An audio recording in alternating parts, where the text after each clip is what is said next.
নমস্কার, স্বাগত সকলকে। কেমন আছেন সবাই? আশা করছি ভালো আছেন, আমরাও ভালো আছি।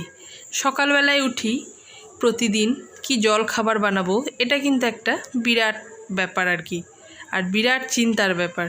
বিশেষ করে যাদের বাড়িতে বাচ্চা আছে, ওরা প্রতিদিন না দুধ কর্নফ্লেক্স খাবে, না পরোটা রুটি খাবে। যাই হোক, আর যেদিন স্কুল থাকে সেদিন কিন্তু ভালো হয়, সকালবেলাতেই একটু দুধ টুধ খেয়ে নেয়, আর যখন 10টার সময় স্কুল যায় ভাত খেয়ে যায়। খাবার নিয়ে ঝামেলা অনেক থাকে না, কিন্তু যেদিন স্কুল থাকে না সেদিন আবার ওদের মনের মতন একটু জলখাবার বানিয়ে দিতে হয়। যাই হোক, আজকে একটু ছেলে ভোলানো বার্গার করছি। এটা বার্গারের মানে কোনো রকমই বার্গারের রেসিপি নয়, এটা একদমই ছেলে ভোলানো বার্গার বলতে পারেন। একটু ডিম দিয়ে দিলাম আর একটা বার্গারের বানের মধ্যে। এবার একটু পেঁয়াজ রিং করে কেটে নিয়েছি, এটা একটু দিয়ে দেবো। যদিও বাচ্চারা পেঁয়াজ বেশি খায় না, খুবই সামান্য দেবো। আর একটু শসা কুচি দিয়ে দেবো, আর উপর থেকে একটু অরিগানো আর একটু বিট নুন আর একটু গোলমরিচ ছিটিয়ে দেবো। অবশ্যই একটু টমেটো সসও দেবো, নাহলে কি হয়, বাচ্চাদের মানে একটু টক মিষ্টি এরকম ব্যাপারটা না থাকলে ওরা আবার খেতে চায় না। যাই হোক, এইভাবে দিলে অনেকক্ষণ পেটটাও ভরে থাকবে আর ভাববে একটা সুন্দর ব্রেকফাস্টও হলো। কিন্তু এটা খুবই কম পরিশ্রমে ঝটপট তৈরি হয়ে যায়। আর উপর থেকে একটু বাটার লাগিয়ে দিলাম, তাতে একটা সুন্দর ফ্লেভার আসবে। যাই হোক, দেখুন দেখতেও কিন্তু দারুণ হয়েছে। যাই হোক, পচুকে দিলাম, এবার কি বলে দেখি। কিরে পচু, কেমন হয়েছে বাবু খেতে? খুব ভালো হয়েছে মা, দোকানের থেকেও ভালো হয়েছে। এত সুন্দর কি করে বানালে গো মা তুমি? ভালো হয়েছে বলছিস? হ্যাঁ, খুব ভালো হয়েছে, দোকানের থেকেও ভালো হয়েছে। সবটা খেয়ে নিবি কিন্তু। হ্যাঁ মা, তুমি চিন্তা করো না।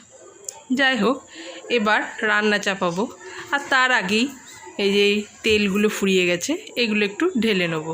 এটা কিন্তু খুব বিরক্ত লাগে যখন কোনো মশলা ফুরিয়ে যায় বা তেল ফুরিয়ে যায়, সেটাকে আবার ঢালাঢালি করতে খুব বিরক্ত লাগে। আর ঢালা না থাকলেও সব সময় রান্না করতেও, কিন্তু রান্না করার সময় যদি আবার সব আজরাতে হয়, সেটাও একটা বিরক্তকর। আজকে কিন্তু বানাবো পটলের কোরমা। তার জন্য কড়াইয়ে একটু তেল দিয়ে আর একটু হলুদ দিয়ে খুব সুন্দরভাবে পটল আর আলুটাকে ভেজে নিলাম। এদিকে দই, একটু জিরে গুঁড়ো, একটু লঙ্কা গুঁড়ো, একটু নুন দিয়ে সুন্দরভাবে একটা পেস্ট বানিয়ে নিলাম। এটা দিয়ে কোনো দিন করে খাবেন, যে পটল খায় না আমি নিশ্চিত সেও পটল খাবে। এই দেখুন, একটু ঘি দিলাম, একটু গোটা গরম মশলা দিলাম, দিয়ে একটু যখন ভাজা ভাজা হয়ে যাবে মশলাটা, 1 চামচা মতন পেঁয়াজ বাটা, 1 চামচা টমেটো বাটা আর এই মিশ্রণটা দিয়ে খুব সুন্দরভাবে একটু কষিয়ে নেব। এবার এরকম যখন জল শুকিয়ে আসবে, তখন পটল আর আলুটা দিয়ে একটু নেড়ে চেড়ে নেব। এবার একটু জল দিয়ে কিছুক্ষণের জন্য ঢাকা দিলেই কিন্তু রেডি হয়ে যাবে এই পটলের কোরমা। আর উপর থেকে একটু ক্রিম ছিটিয়ে দিয়েছি। দারুণ লাগে, এটা করবেন কখনো। যে পটল খায় না সেও কিন্তু পটল খাবে, আর আমার পটল এমনি খুব প্রিয় খাবার। আর এদিকে বানাবো দুধ চিকেন। তার জন্য একটু চিকেনের মধ্যে দুধ দিয়ে নিয়েছি, একটু পেঁয়াজ বাটা, একটু টমেটো বাটা আর একটু তেল দিয়ে আধ ঘন্টার জন্য ম্যারিনেট করতে রেখে দেবো। বেশি কিছু রাঁধবো না, এই দুধ চিকেন আর পটলের কোরমাই আজকে করব। এদিকে কড়াইয়ের মধ্যে তেল দিয়ে একটু পেঁয়াজ দিয়ে নিয়েছি। এবার পেঁয়াজগুলোকে একটু লাল লাল করে ভেজে তার মধ্যে একটু আদা বাটা দিয়ে একটু ভেজে নেবো। এবার একটু পেঁয়াজ বাটা, একটু টমেটো বাটা, এই সমস্তগুলো দিয়ে নেবো, দিয়ে একটু নেড়ে চেড়ে নেবো।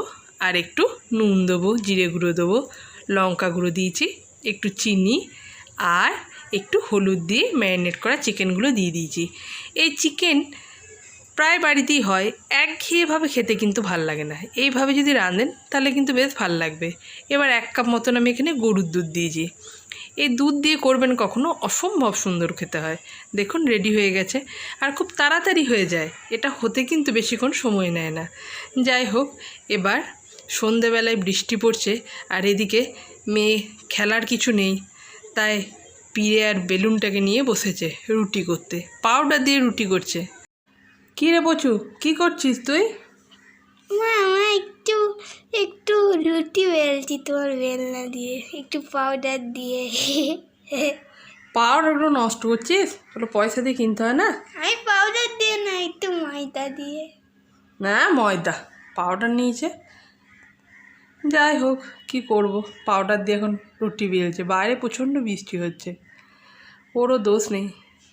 এই সময় এমনি বিকালবেলা খেলে, কিন্তু বৃষ্টির জন্য আর খেলতে পারেনি, তাই এরকম দুষ্টুমি করেই যাচ্ছে। যাই হোক, আজকের ব্লগটা তাহলে এখানেই শেষ করছি। দেখা হবে অন্য কোনো ব্লগে।